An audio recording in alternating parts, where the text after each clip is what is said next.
this is the Ryan family. We're not here right now, so leave a message and we'll call you back as soon as we can. Bye-bye. I feel like since it's a WWE video, I need like an entrance music.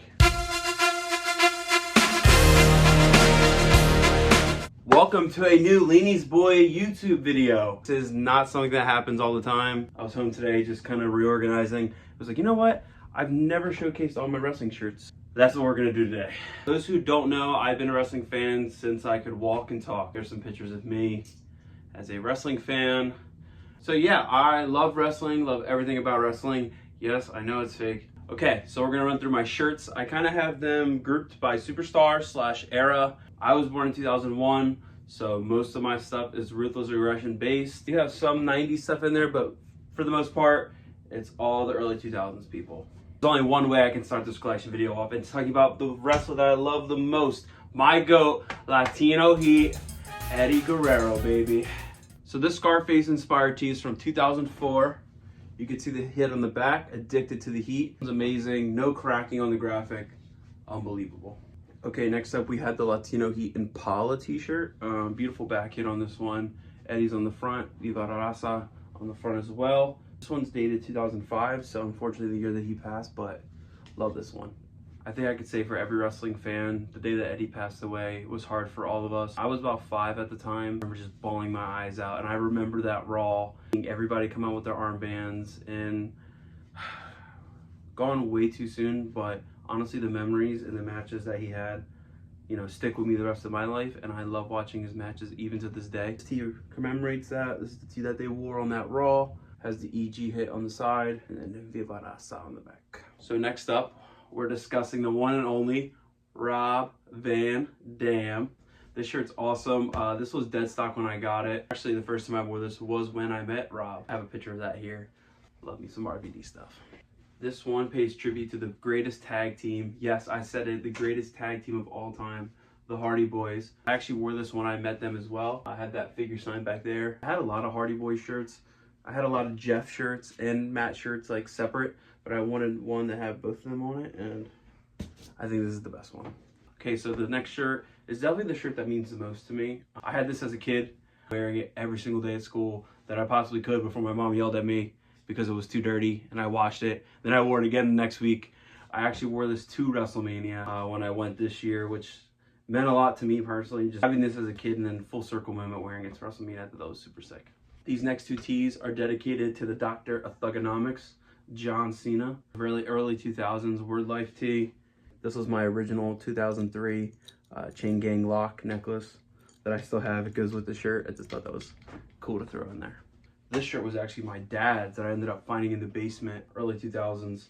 Again, Doctor of Thugonomics. This era of him was just so amazing. If you ask any wrestling fan that was born in 2001, everybody wanted to be Rey Mysterio. This one is actually dated 2004, before he had all the tattoos, the big eagles on the chest and whatever, but yeah, this one's awesome. I love this one. This next tee is gonna go over a lot of people's heads. Back in Southern New Jersey, where I'm from, we had Force One Wrestling, and Diego DeMarco was probably our poster boy for the promotion. This was one of his merch that I just kind of found over the years, but yeah, this is a niche one, but if you know, you know. So now we are getting into the 90s wrestling. This is what everybody wants to see, your Attitude Era, your ECW stuff. Unfortunately, I wasn't around for all this stuff, which is kind of upsetting. If you like Stone Cold Steve Austin, you're in luck, because there's probably about 500 designs of Stone Cold from the 90s with every variation of a different front graphic, a different back graphic. This graphic's on the front, this graphic's on the back. It gets very, very, very, very, very overwhelming. The shirt, I think it's so funny. The half skull, half him on the back. I just think that's so badass. And yeah, we are looking at the NWO. This one's awesome. This is actually when they came to WWF after the buyout. I used to have a red one, and then I had like a Wolfpack shirt, and I've had like 15 NWO shirts, but this one always sticks around because I just think it's classic and it's simple. Okay, we're looking at another Stone Cold here. 100% pure whoop ass. Huge Stone Cold face on the front, nothing on the back. This one is dated in 1998. Sometimes you see this with just 100% pure, and there's no whoop ass down there, but I like the whoop ass. I think it's cool. Out of Attitude Era guys, Mick Foley, Mankind, Cactus Jack, whatever you want to call him, he is probably definitely up there as one of my favorites. This tee's awesome. I got this from the original owner, This one is dated 1998 as well. Has the Mankind hit on the front, and then on the back it says the man behind the mask. Mick Foley was really cool to me. I actually met him at a GCW show. I'll put the picture in this realm somewhere. I actually got a card, Mankind's rookie card, signed by him. But yeah, he's cool. I love this shirt. It's a little small on me, but I make it work. So being born and raised in South Jersey, only 30 minutes away from Philadelphia, you gotta have an ECW t-shirt in your wrestling collection. ECW was so iconic to this area, to the world of wrestling. I unfortunately was never around for the inception of ECW or its peak. This is such a cool shirt. There's a lot of ECW shirts that I like, and those would get a little steep, but this one I found, and I just think it's amazing. Great tee. Okay, let's talk modern wrestling shirts for a second. So me being me, having a vintage clothing business, love vintage t-shirts, it's very hard for me to buy new stuff, right? That's without just wrestling, that's just in general with clothing. When it comes to the new designs, I'm like, it's a toss-up for me. I'm like a 50%, they look good, and then sometimes I'm like, they don't really look that good. So it's very rare for me to buy a new wrestling shirt. Nevertheless, I have 4. We're gonna run through them right now. First is the WrestleMania 40 t-shirt.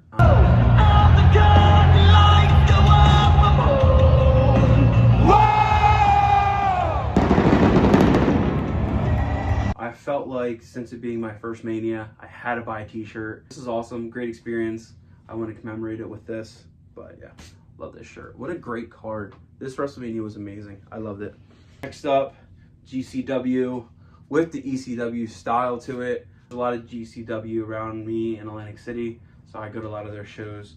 But yeah, I just figured it's cool, and you get to wear it, and it's kind of inspired by another local wrestling promotion. So being Puerto Rican, I had to grab the LWO shirt with the Puerto Rican flag inspired. That Backlash pay-per-view was so sick. I wish I was there. I so want to go to a wrestling event in Puerto Rico. But yeah, I thought this was cool. Last but not least, the guy that's holding the torch. This is when he actually didn't finish the story. This is the first Finish the Story shirt that I had gotten. Cody's on there. Little Hulk Hogan, inspiration with this one, but yeah. All right, guys, so that's it on today's wrestling collection video.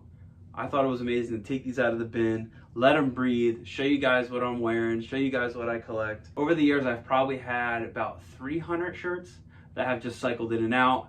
Either I've gotten shirts and sold them, or I found them and they didn't really fit me that good. For example, I found an AOP Bret Hart probably 5 years ago, and I wore it, and then I was just like, I don't really want it anymore.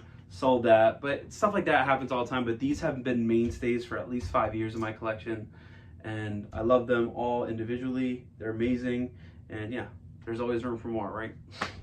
See you guys. Peace. And that's the bottom line, because Stone Cold said so.